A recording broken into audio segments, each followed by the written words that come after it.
హాయమ్మా. నేనైతే ఇగో దొండకాయ ఫ్రై చేస్తున్నా. తాలింపుగా చేసేసిన. ఇంకోటి పప్పు కూడా వేద్దామని, కొంచెం టమాటా పప్పు కూడా వేద్దామని ఇదైతే ఫ్రై చేస్తున్నా. స్కిప్ అయింది అంతా, అందుకే కొంచెం చూపిస్తున్నా. నూనె వేసి ఉల్లిగడ్డ వేసి మంచిగా ఇదైతే తాలింపు వేసేసిన. ఇది మంచిగా మగ్గుతుంది. ఇది పక్కన పోయి పెట్టేద్దాం. మీకు ఒకటి చూపిస్తా. ఇప్పుడు పప్పు చేయాలి కదా. పప్పు అయితే కడిగి పెట్టిన, పప్పు మంచిగా కడిగి పెట్టేసిన, చెరిగి కడిగి పెట్టిన. ఇక వాటర్ వేస్తున్నా. చెంబు సగం వాటర్ వేసిన.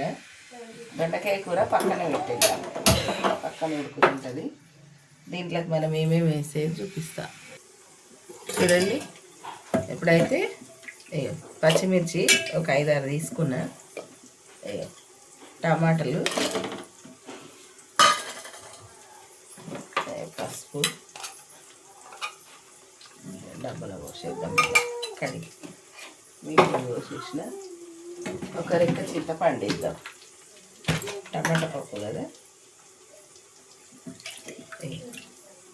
కడిగి ఒక రెక్క చింతపండు వేసిన. మా మన్మరాలు ముచ్చట్లు పెడుతుందమ్మా, ఏమనుకో కురిజలు డిస్టర్బ్ వచ్చిందే. కొత్తిమీర,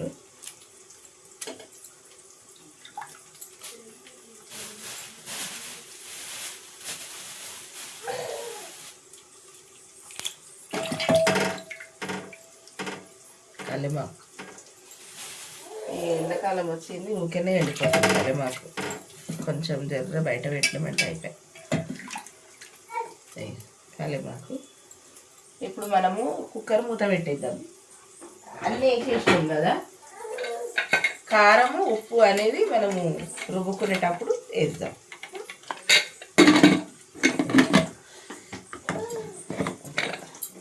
పెద్ద మంట పెట్టేసిన. ఇప్పుడు దొండకాయ ఎక్కడ దాకా వచ్చిందో చూద్దాం.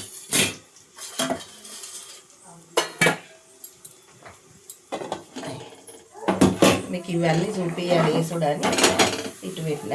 ఇప్పుడు ఆ పొయ్యి మీద పెట్టేసిన. చూద్దాం. తెలుసు చిన్నగా ఉంది కదా, అందులో పెట్టేసిన.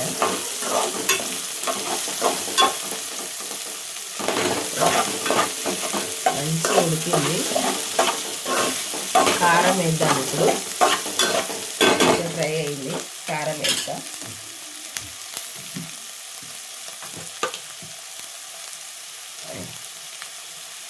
కొంచెం వేద్దాం, ఒక స్పూన్ కొంచెం వేసిన. పాలు తాగినాయి, చాయ్ తాగిండు అంకుల్, మన్మడు తాగిండు, వాళ్ళు రెడీ అవుతుండ్రు.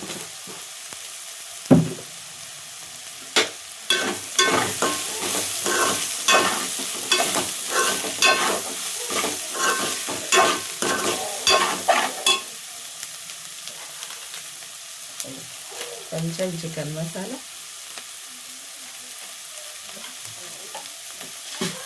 కొద్దిగా కొబ్బరి వేద్దాం, కొద్దిగా ఒక చిన్న స్పూన్. ఇప్పుడు చిన్న మంట పెట్టేసి ఒక 10 నిమిషాలు వదిలేయాలి మమ్మీ.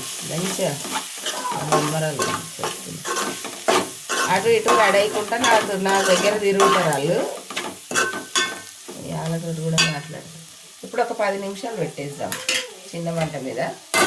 ఇక పప్పు కూడా విజిల్ వచ్చేస్తుంది.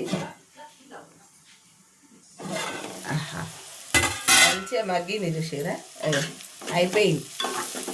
చిన్న మంట మీద ఒక 10 నిమిషాల దాకా పెట్టినాము. అయిపోయింది కూరనైతే.